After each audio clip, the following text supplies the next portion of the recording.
अस्सलाम वालेकुम। फिजियोलॉजी के लेक्चर में हम ब्लड को डिस्कस करेंगे। ब्लड एक कनेक्टिव टिश्यू है। बॉडी के जितने भी ऑर्गन्स हैं वो ब्लड के ज़रिए उनका आपस में लिंक होता है और ब्लड की स्मूथ सर्कुलेशन बहुत नेसेसरी है। अगर ये स्मूथ सर्कुलेशन कायम नहीं रहेगी तो क्या होगा कि जिस बॉडी के पार्ट को या जिस ऑर्गन को ब्लड की सप्लाई रुकेगी तो उसे ऑक्सीजन न्यूट्रिशन वगैरह नहीं मिलेगी, जिसकी वजह से वो अपना प्रॉपर फंक्शन नहीं कर सकेगी और इवन इस ऑर्गन की डेथ हो सकती है। Blood is a connective tissue in fluid form. अब ये जो ब्लड है ये फ्लूइड फॉर्म के अंदर कनेक्टिव टिश्यू है। जितने भी बॉडी के ऑर्गन्स हैं इनका एक दूसरे के साथ लिंक ब्लड के ज़रिए होता है। जैसे हार्मोन्स वो किसी एक ऑर्गन में निकलते हैं और उसका इफ़ेक्ट किसी दूसरे ऑर्गन में होता है तो ब्लड उनको सप्लाई करता है। ब्लड एक फ्लूइड ऑफ लाइफ है। ये ऑक्सीजन को कैरी करता है लंग से और बॉडी के तमाम पार्ट्स में उनको पहुंचाता है। इसी तरह बॉडी के जितने भी पार्ट्स हैं वहाँ से कार्बन डाइऑक्साइड को लेगा और उनको लंग्स में पहुंचाएगा। लंग से फिर ये बॉडी से एक्सक्रीट कर दी जाती है। ब्लड एक फ्लूइड ऑफ ग्रोथ है। ये जो जितने भी न्यूट्रिटिव सब्सटेंस होते हैं उनको कैरी करता है डाइजेस्टिव सिस्टम से।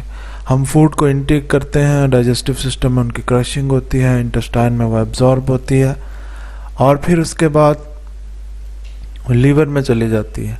लीवर से ब्लड में शामिल हो जाती है और ब्लड से वो फिर जहाँ जहाँ न्यूट्रिशन की नीड होती है जिस बॉडी के ऑर्गन में, किसी मसल में, तो वहाँ ये न्यूट्रिशन पहुँचा दी जाती है। तो इस तरह एक ग्रोथ ब्लड की वजह से पॉसिबल है।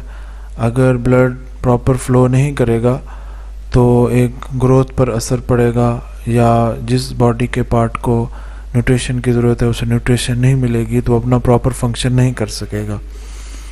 इसी तरह जो डक्टलेस ग्लैंड होते हैं, जो हार्मोन्स रिलीज होते हैं डिफरेंट ऑर्गन से, वो किसी दूसरे ऑर्गन्स पे उनका इफेक्ट होता है तो वो उन ऑर्गन तक पहुंचाने के लिए ये भी ब्लड का होना ज़रूरी है और ब्लड की स्मूथ सर्कुलेशन बहुत ज़्यादा एसेंशियल है। फ्लूइड ऑफ हेल्थ है ब्लड। अब इसके अंदर वाइट ब्लड सेल हैं, एंटीबॉडीज़ मौजूद होती हैं जो बाहर से कोई किसी किस्म के माइक्रोब्स इन्वेट करते हैं जैसे बैक्टीरिया, वायरसेस वगैरह। तो ये क्या करते हैं कि वहाँ पे WBCs को, एंटीबॉडीज़ को भेजा जाता है और वो उनको ख़त्म करते हैं। इसी तरह बॉडी के अंदर जो वेस्ट प्रोडक्ट्स बनते हैं उनको भी ये किडनी वगैरह में ट्रांसपोर्ट किया जाता है ताकि वहाँ से ये वेस्ट प्रोडक्ट्स बॉडी से आउट हो जाएं। प्रॉपर्टीज़ ऑफ ब्लड की बात की जाए तो उसमें कलर है, वॉल्यूम है, रिएक्शन और pH है, स्पेसिफिक ग्रेविटी, विस्कोसिटी। नंबर 1 पे कलर है। अब कलर इसका ब्लड का रेड होता है। अब ब्लड दो तरह का होता है, एक ऑक्सीजनेटेड ब्लड होता है, दूसरा डीऑक्सीजनेटेड ब्लड होता है। ऑक्सीजनेटेड ब्लड ये वाला आर्टीरियल ब्लड होता है और ये स्कारलेट रेड होता है। स्कारलेट रेड कहते हैं ब्राइट रेड को, क्योंकि इसके अंदर ऑक्सीजन होती है उसकी वजह से ये स्कारलेट रेड होगा, ब्राइट रेड सा कलर होगा इसका। वेनस ब्लड ये वाला पर्पल रेड होता है क्योंकि ये डीऑक्सीजनेटेड ब्लड है, इसके अंदर कार्बन डाइऑक्साइड होती है, इसकी वजह से इसका कलर पर्पल रेड होगा। नंबर 2 पे वॉल्यूम है। जो एवरेज वॉल्यूम होता है जो तकरीबन 70 kg/पर्सन के राउंड अबाउट है वो तकरीबन 5 लीटर होता है। अब बाज़ लोग ऐसे होते हैं जिनकी हाइट बहुत ज़्यादा होती है, उनका बॉडी मास ज़्यादा होता है। ये बाज़ लोग ऐसे होते हैं जिनकी हाइट बहुत कम होती है, बॉडी मास भी कम होता है। तो ये उस हिसाब से फिर इस 5 लीटर के अंदर भी वेरिएशन आ जाती है। ये जो न्यू बॉर्न बेबी होगा उसके अंदर तकरीबन 450 मिलीलीटर ब्लड होता है। अब जैसे जैसे उसकी ग्रोथ होती जाती है वैसे वैसे उसके अंदर ब्लड का वॉल्यूम इंक्रीज़ करता जाता है। फीमेल्स के अंदर ब्लड का वॉल्यूम थोड़ा सा कम होता है, वो तकरीबन 4.5 लीटर होता है। और ये जो इनका रिप्रोडक्टिव फेज़ होता है उसके अंदर ये तकरीबन 4.5 लीटर रहता है। रिप्रोडक्टिव फेज़ के बाद इनका ब्लड वॉल्यूम भी थोड़ा सा बढ़ जाता है। अब ये तकरीबन 8% होता है बॉडी के वेट के मुताबिक, कि 70 kg होगा तो 8% तकरीबन उसका 5 लीटर बन जाता है। अब नंबर 3 पे है reaction and pH. Blood slightly सा अल्कलाइन होता है और इसकी जो पीएच होती है वो तकरीबन 7.4 होती है। अब ये वाली पीएच थोड़ी बहुत फ्लक्चुएट करेगी, लेकिन जो एवरेज है वो 7.4 है। नंबर 4 पे स्पेसिफिक ग्रेविटी है। स्पेसिफिक ग्रेविटी ये डेंसिटी को कंपेयर किया गया है ब्लड की डेंसिटी को या रेड ब्लड सेल की या प्लाज्मा की डेंसिटी को वाटर के साथ, वहाँ से ये निकाली गई है। स्पेसिफिक ग्रेविटी टोटल ब्लड की है 1.0522 to 1.061। ब्लड सेल्स इनकी स्पेसिफिक ग्रेविटी है 1.092 to 1.101 और प्लाज्मा की स्पेसिफिक ग्रेविटी इसकी है 1.022 to 1.026। नंबर 5 पे विस्कोसिटी है। विस्कोसिटी मीन के विस्कस ब्लड कितना है, थिक कितना है, तो वाटर से ये तकरीबन 5 times मोर थिक होता है, क्योंकि इसके अंदर प्लाज्मा प्रोटीन्स होती हैं, रेड ब्लड सेल्स होते हैं, उसकी वजह से ये मोर विस्कस होता है as compare to water.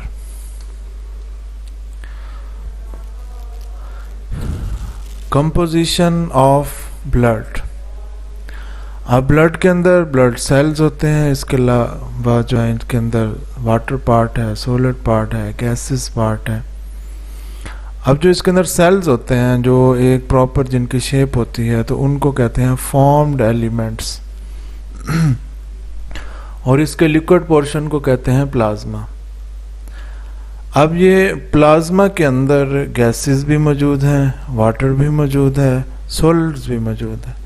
Solids तकरीबन 7 to 8% तक इसके अंदर प्लाज्मा के अंदर सॉलिड्स होते हैं और वाटर 92% to 93% तक होता है और गैसेस इसके अंदर मौजूद होती हैं। गैसेस में ऑक्सीजन है, कार्बन डाइऑक्साइड, नाइट्रोजन और सॉलिड्स में ऑर्गेनिक सब्सटेंस आ जाते हैं और इनऑर्गेनिक सब्सटेंस आ जाते हैं। ऑर्गेनिक सब्सटेंस के अंदर प्लाज्मा प्रोटीन्स हैं जिसमें एल्ब्यूमिन, ग्लोब्यूलिन, फाइब्रिनोजिन और इसी तरह अमाइनो एसिड्स हैं जिसमें कुछ एसेंशियल अमाइनो एसिड्स हैं, इस तरह कुछ नॉन एसेंशियल अमाइनो एसिड्स हैं।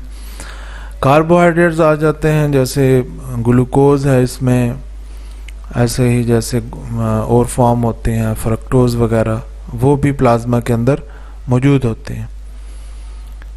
अब सॉलिड्स के अंदर प्लाज्मा में फैट्स आ जाते हैं जैसे ट्राइग्लिसराइड है, कोलेस्ट्रॉल, फास्फोलिपिड्स।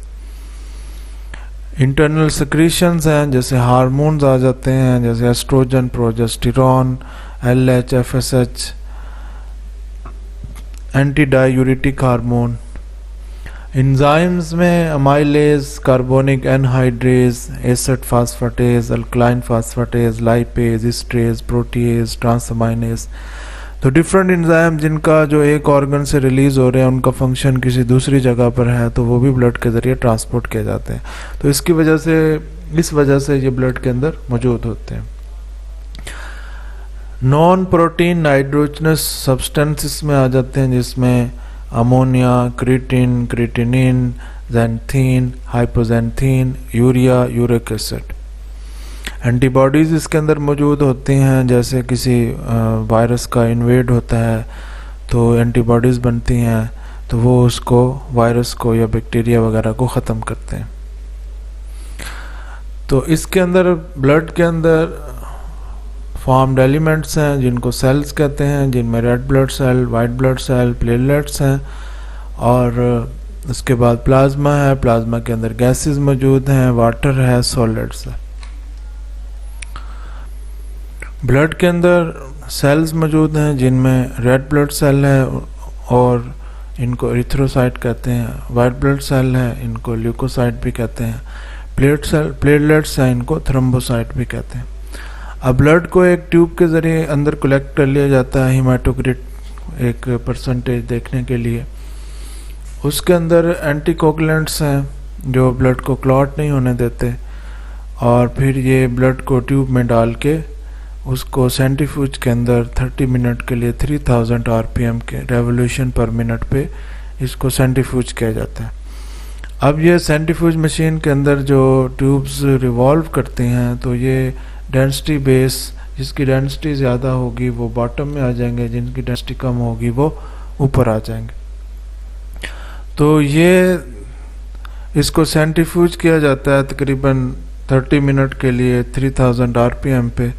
तो ये आरबीसी सेटल डाउन हो जाते हैं नीचे, और ये बफी कोट है, बफी कोट के अंदर प्लेटलेट्स होते हैं और वाइट ब्लड सेल होते हैं। और सबसे ऊपर जो आपको क्लियर एक फ्लूइड नज़र आ रहा है ये होता है प्लाज्मा। प्लाज्मा तकरीबन 55% होता है। अब यहाँ ये नॉर्मल की बात की गई है, ये वाला जो पोर्शन है ये तकरीबन इसमें रेड ब्लड सेल 45% है, और ये जो फॉर्म्ड एलिमेंट्स हैं तकरीबन 45% बनते हैं, और प्लाज्मा इसमें 55% बनता है। हीमाटोक्रिट को पैक सेल वॉल्यूम भी कहा जाता है, और इसके परसेंटेज में लेंगे, इसका जो यूनिट होगा वो परसेंटेज होगा। अब ये जो प्लाज्मा है और रेड ब्लड सेल है इनके दरमियान बफी कोट है। बफी कोट के अंदर क्या होगा कि वाइट ब्लड सेल होंगे और प्लेटलेट्स होंगे। अब प्लाज्मा ये एक स्ट्रा कलर लिक्विड पार्ट है ब्लड का। ये 91% टू 92% इसके अंदर वाटर होता है, और 8 to 9% इसके अंदर सॉलिड्स होते हैं। सॉलिड्स जो है इनऑर्गेनिक और ऑर्गेनिक होते हैं, और बाकी जो इसके अंदर डिफरेंट चीज़ें हैं वो हम प्रीवियस स्लाइड्स में डिस्कस कर चुके हैं।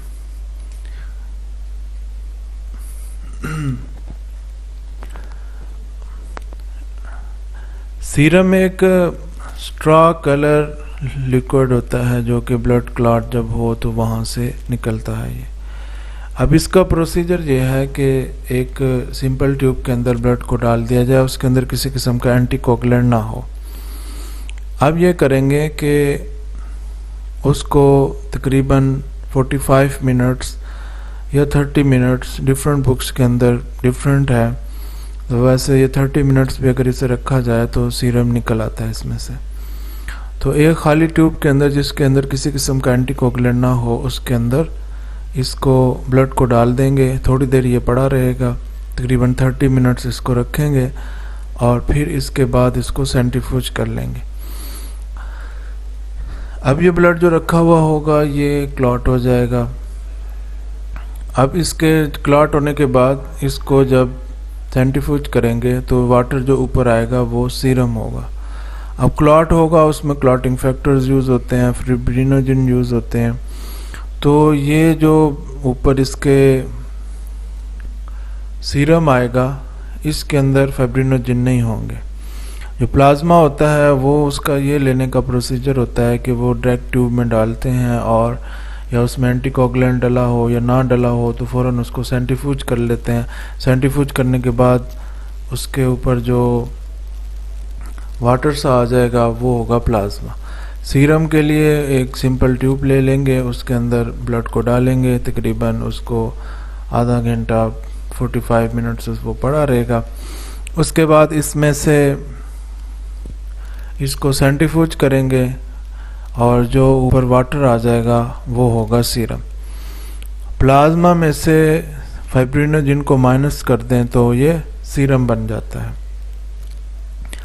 अब ये डिफरेंट इन्वेस्टिगेशंस के लिए सीरम यूज़ होता है, जैसे टेस्ट लगाने के लिए यूरिया, क्रिएटिनिन, इसी तरह लीवर फंक्शन टेस्ट है, उसमें अल्कलाइन फास्फेटेज है, बिलीरुबिन है, और इसी तरह डिफरेंट हार्मोन्स वगैरह हैं, उनको असेस करने के लिए सीरम यूज़ होता है।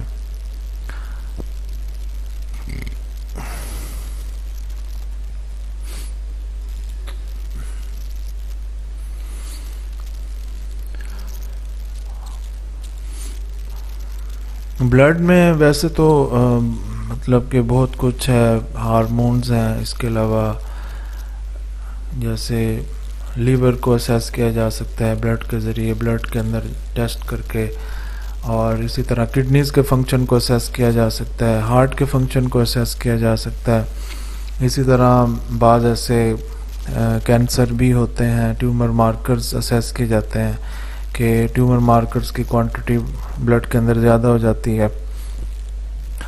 तो इसमें कुछ ऐसे सब्सटेंस दिए हुए हैं जिनकी नॉर्मल वैल्यूज़ होती है। अब जैसे ग्लूकोज है, यहाँ 100 to 120 मिलीग्राम पर डेसीलीटर लिखा है, इसकी नॉर्मल क्वांटिटी ब्लड के अंदर होती है। इसी तरह क्रिएटिनिन है 0.5 to 1.5 मिलीग्राम पर डेसीलीटर। कोलेस्ट्रॉल है, इसकी जो नॉर्मल वैल्यू है वो तकरीबन अप टू 200 मिलीग्राम पर डेसीलीटर तक होती है। प्लाज्मा प्रोटीन्स हैं 6.4 to 8.3 ग्राम पर डेसीलीटर होते हैं। ये प्लाज्मा प्रोटीन्स की यहाँ जो बात की गई है वो टोटल प्रोटीन की बात की गई है, जिसमें एल्ब्यूमिन भी शामिल है, ग्लोबुलिन भी शामिल है। बिलीरुबिन है, ये 0.5 to 1.5 मिलीग्राम पर डेसीलीटर होता है। ये इन्होंने टोटल बिलीरुबिन की बात की गई है। यहाँ बिलीरुबिन डायरेक्ट बिलीरुबिन भी होता है, इनडायरेक्ट बिलीरुबिन भी होता है। आयरन 50 to 150 माइक्रोग्राम पर डेसीलीटर, कॉपर 100 to 200 मिलीग्राम पर डेसीलीटर, कैल्शियम 9 to 11 मिलीग्राम पर डेसीलीटर। ये फिर दूसरे यूनिट के अंदर इसको कन्वर्ट करके लिखा गया है, milliequivalent per litre, 4.5 to 5.5। Sodium 135 to 145 milliequivalent per litre, potassium 3.5 to 5.0 milliequivalent per litre, magnesium 1.5 to 2.0 milliequivalent per litre, chloride 100 to 110 milliequivalent per litre, bicarbonate 22 to 26 milliequivalent per litre. अब इसमें से कुछ ऐसे जैसे यहाँ normal value की बात की गई है, तो ये नॉर्मल वैल्यू जैसे ग्लूकोज है तो ये फास्टिंग में थोड़ा और होगी, रैंडम में और होगी, और इसी तरह जो डायबिटिक पेशेंट होंगे उनमें ये ग्लूकोज वैल्यू इंक्रीज़ कर जाएगी। तो ये एक जनरल आपको बताने के लिए भी ब्लड में क्या क्या चीज़ें शामिल होती हैं और इनकी नॉर्मल वैल्यूज़ क्या होती हैं।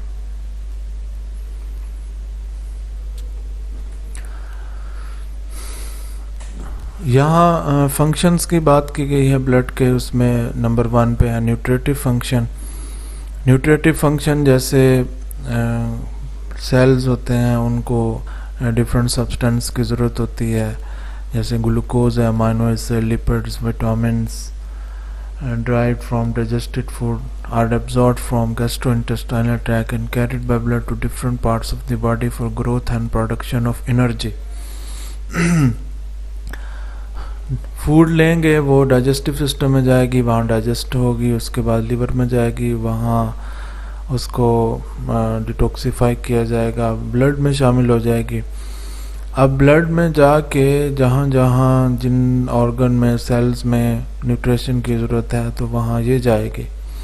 तो क्या होगा, उसकी वजह से ग्रोथ होगी, और जो उनको अपने नॉर्मल फंक्शन परफॉर्म करने के लिए ऑर्गन को या सेल्स को एनर्जी की ज़रूरत होती है, तो वो ये न्यूट्रिशन एनर्जी प्रोवाइड करेगी।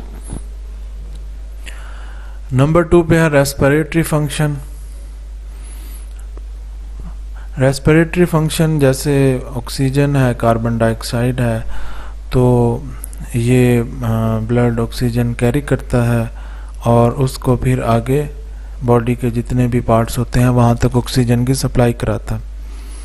कार्बन डाइऑक्साइड है, तो कार्बन डाइऑक्साइड बॉडी के जितने भी पार्ट्स हैं वहाँ से कार्बन डाइऑक्साइड को ब्लड लेता है और फिर उसको जो लंग्स के एल्वेलाई है वहाँ लाता है, और वहाँ से ये एक्सहेल की जाती है।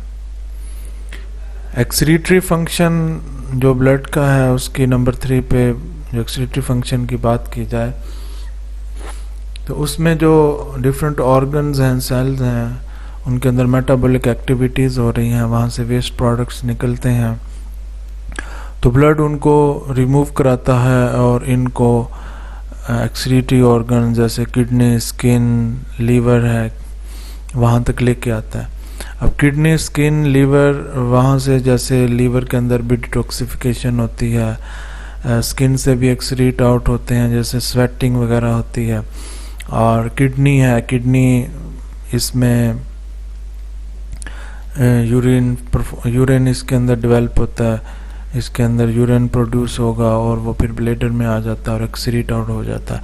अब ये जो एक्सक्रीटरी प्रोडक्ट्स हैं किडनी में, किडनी उनको बॉडी से बाहर यूरिन के ज़रिए रिमूव करता है। नंबर 4 पे transport of hormones and enzymes हैं। अब ये जो डक्टलेस एंडोक्राइन ग्लैंड्स होते हैं, अब ये उनकी जो फॉर्मेशन है, जैसे कुछ पैंक्रियाज के अंदर बन रहे हैं, लेकिन जाके उन्होंने फंक्शन किसी और ऑर्गन्स और सेल्स के ऊपर करना है, तो वो पैंक्रियाज से जैसे इंसुलिन बन रहा है तो वो डायरेक्टली ब्लड के अंदर शामिल कर दिया जाएगा। ब्लड उसको जहाँ उन जिन सेल्स में उनकी नीड होगी वहाँ तक इनको लेके जाएगा। अब ये डिफरेंट एंजाइम्स होते हैं, इनका फंक्शन किसी और जगह पर होता है, तो ब्लड एंजाइम्स को भी ट्रांसपोर्ट करता है। नंबर 5 पे है regulation of water balance. Water content blood, ये इंटरस्टिशियल फ्लूइड वो होगा जो ये सेल्स के दरमियान स्पेस होती है, उसे इंटरस्टिशियल स्पेस कहते हैं, और जो वहाँ फ्लूइड होगा उसको इंटरस्टिशियल फ्लूइड कहेंगे। अब ये वाला फ्लूइड ये इजीली इंटरचेंजेबल होता है ब्लड के साथ, तो इस तरह ये वाटर को रेगुलेट किया जाता है बॉडी के अंदर। इसके अलावा ब्लड, जैसे वाटर का बहुत ज़्यादा इनटेक होगा या वाटर की क्वांटिटी बॉडी में ज़्यादा होगी तो यूरिनेशन ज़्यादा होती है, यूरिन ज़्यादा डेवलप होता है और बॉडी से वाटर को एक्सक्रीट कर दिया जाता है। नंबर 6 पे है regulation of acid base balance. Body के अंदर एसिड बेस बैलेंस बहुत नेसेसरी है कि एसिडिक नेचर ना हो जाए, बहुत ज़्यादा अल्कलाइन नेचर ना हो जाए। अगर ये नेचर हो जाएगी तो बॉडी के अंदर जो फंक्शन होते हैं वो प्रॉपर परफॉर्म नहीं होते। अब वो ब्लड के अंदर प्लाज्मा प्रोटीन्स हैं, हीमोग्लोबिन है, अब ये बफर का काम करते हैं। प्लाज्मा प्रोटीन हीमोग्लोबिन बफर की तरह एक्ट करते हैं और ये रेगुलेट करते हैं एसिड बेस बैलेंस को। एसिडिटी भी नहीं होने देते, बहुत ज़्यादा अल्कलाइन नेचर भी नहीं होने देते। नंबर 7 पे रेगुलेशन ऑफ बॉडी टेम्परेचर है।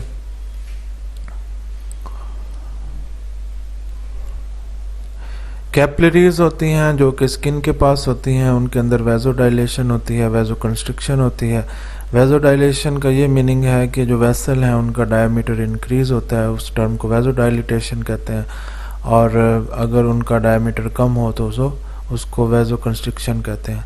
अब जो हीट बॉडी के अंदर ज़्यादा हो जाए तो उसको बॉडी से एक्सक्रीट करने के लिए जो स्किन के ऊपर कैपिलरीज होती हैं उनके अंदर ये वेजोडाइलेटेशन होती है, जिसकी वजह से जो बॉडी के अंदर हीट है वो बाहर निकाली जाती है। और अगर हीट कम हो जाए, हीट को रिजर्व करना है, तो वेजो कंस्ट्रिक्शन होगी, जिसकी वजह से जो ब्लड है स्किन की तरफ वो कम भेजा जाएगा और जिसकी वजह से हीट स्टोर होगी, हीट जो है वो वेस्ट नहीं होगी।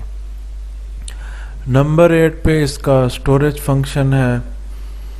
अब ये ब्लड वाटर को स्टोर करता है, प्रोटीन, ग्लूकोज, सोडियम, पोटाशियम, इनको स्टोर करता है। जैसे डिफरेंट टिश्यू को डिफरेंट ये सॉलिड्स की ज़रूरत होती है, हार्मोन्स की ज़रूरत होती है, न्यूट्रिशन की ज़रूरत होती है, तो ब्लड के अंदर ये रेडीमेड चीज़ें पड़ी होती हैं, जैसे उनको ज़रूरत होती है तो ये उनको मिल जाते हैं।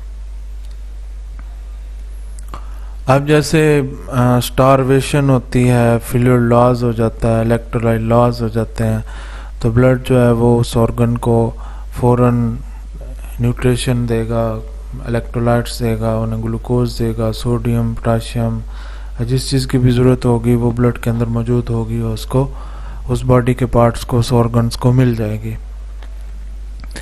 नंबर 9 पे है डिफेंसिव फंक्शन। डिफेंसिव फंक्शन में वाइट ब्लड सेल आ जाते हैं। वाइट ब्लड सेल में ये इसकी टाइप्स हैं 5: neutrophils, eosinophils, monocyte, lymphocyte, basophils. तो इनके डिफरेंट फंक्शंस हैं वाइट ब्लड सेल के। एक वाइट ब्लड सेल आ जाते हैं, दूसरे एंटीबॉडीज आ जाते हैं। अब ये जो न्यूट्रोफिल्स और मोनोसाइट होते हैं, ये बैक्टीरिया को इन्फल्क करते हैं और उनकी फैगोसाइटोसिस होती है, उनको इंगल्फ करके डिस्ट्रॉय करते हैं। इसी तरह जो लिम्फोसाइट होता है, ये इम्यूनिटी को डेवलप करता है। अब ये जो बैक्टीरिया वायरसेस बॉडी के अंदर आएंगे तो ये उनके हिसाब से एंटीबॉडीज़ बनाएगा, ये एंटीबॉडीज़ उनको ख़त्म करेंगे। इयोसिनोफिल ये डिटॉक्सिफिकेशन करा रहा है, डिसइंटीग्रेशन करा रहा है और फॉरेन प्रोटीन्स होती हैं उनको रिमूव कराएगा।